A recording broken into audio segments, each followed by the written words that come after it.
que ñàkk xam baaxut ñi jàpp ni yokkute bu am ci budget performance la nax nañ seen bopp. budget dafa musa di yokku Sénégal bi muy Sénégal ba léegi ñaari at rek la budget yokkuwul mooy crise 1979 ak après dévaluation budget dafay yokku du dellu gannaaw nañu bàyyi félicitation budget bi yokku na. la ñu war a xool mooy ci ban proportion la yokkoo suñ ko seetee d'année en année te loolu professeur Sall léegi wane na ni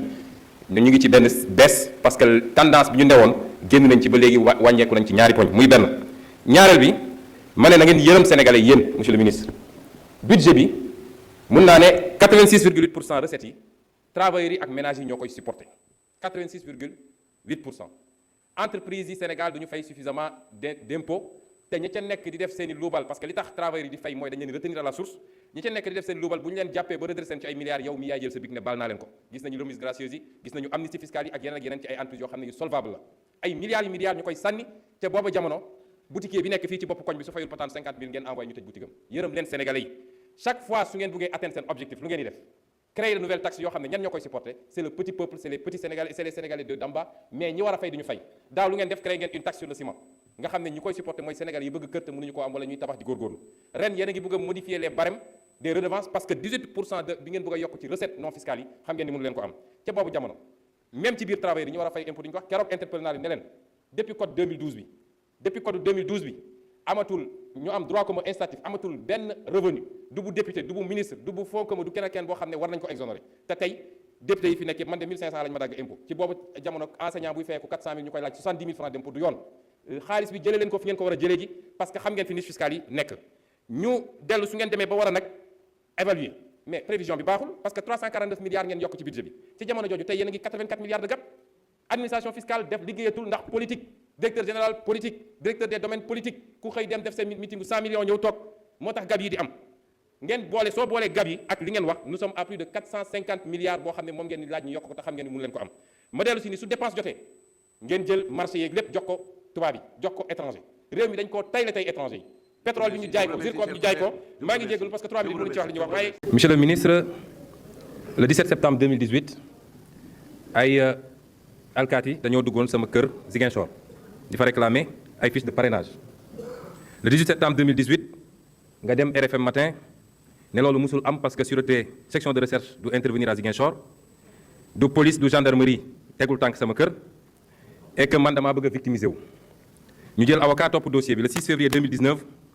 tribunal de Ziguinchor condamné le gendarme Nicolas Mendy à 3 mois avec sursis pour abus d'autorité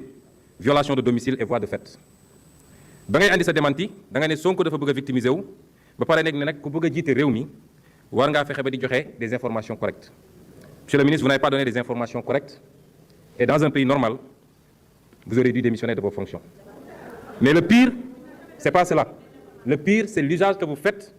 malheureusement en détournant nos excellents services à des fins strictement politiciennes.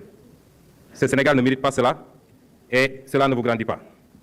Je dirais que fii joxe information bu correcte defe naa lu leen jafe la ndax ñu ngi fàttaliku le rapport de présentation du décret de Petro-Tim bi nga xam ne bindoon nga ci lu bëri loo xam ne lu amut la. mais wax ni tey jii Assemblée nationale comme dans tout le Sénégal nous aurions dû marquer ne leen victimes yi ñaata la ndax 35 lañ ñu waxoon waaye Hollande bi bu ñëwee fii 2014 nee na 70 la. ne leen nag am réew yaay respecté lu sa bopp réew da ngay marqué des moments soo gisee yahud yi def mémorial de la Shoah keneen ak keneen def leneen li ko andi mooy su dee ab askan am na lu mu dund ci lu ñu ko teg daf ko war a marqué ba ñu bañ koo fàtte ba faw mais tey dafa mel ni dara amul ci réew mi. État du Sénégal dafa war a réhabiliter ñooñu réhabilitation humaine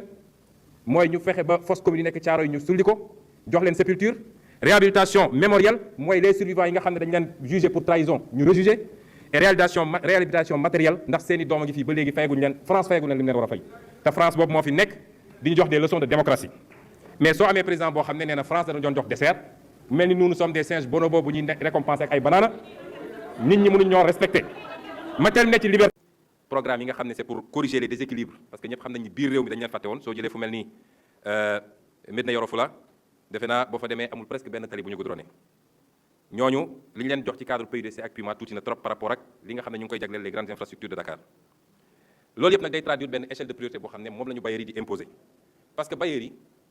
je suis désolé de le dire du ñu xaritu Sénégal FMI du xaritu Sénégal les bailleurs bilatéraux du ñu xaritu Sénégal c'est des gens qui gèrent des intérêts et am nañu seen fulla pour défendre intérêts yooyu bu ñu lay jox sa xaalis seen xaalis dañu lay wax fu ñu bëgg nga dugal ko pour mu mën leen jëriñ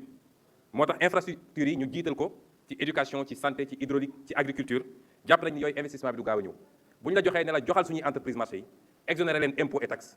ba pare ñu am ay facilités yoo xam ne dinañ mën a récupérer waat seen investissement bàyyi fi bor bi ak intérêt yi ñu koy fay ñett rek ci projet wane na ko bu njëkk mooy TER bi biñ cool yi amee dañu leen ne TER bi dépassé na 568 milliards yi ñu waxoon ñu ne loolu la ma bind question écrite defe naa mon cher collègue Abdoulaye Daouda Diallo était ministre il m'a répondu mais confirmé woon na ni TER bi dépassé na 700 milliards mais ni mu ko justifié woon mooy taxes yi lañ ci dugalul mais les taxes c'est des éléments du contrat les contrats sont libellés hors taxes et TTC tey boo xoolee le coût du TER première phase bi rek dépassé na 1000 milliards boo jëlee tous les contrats que j'ai muy contrat wu soo jëlee les montants initiaux les avenants transfermes les avenants transconditionnels TER bi dépassé na les 1000 milliards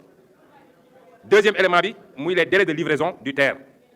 bi ngeen koy lancé en 2016 da ngeen jox rendez-vous sénégalais yi au mois de janvier 2019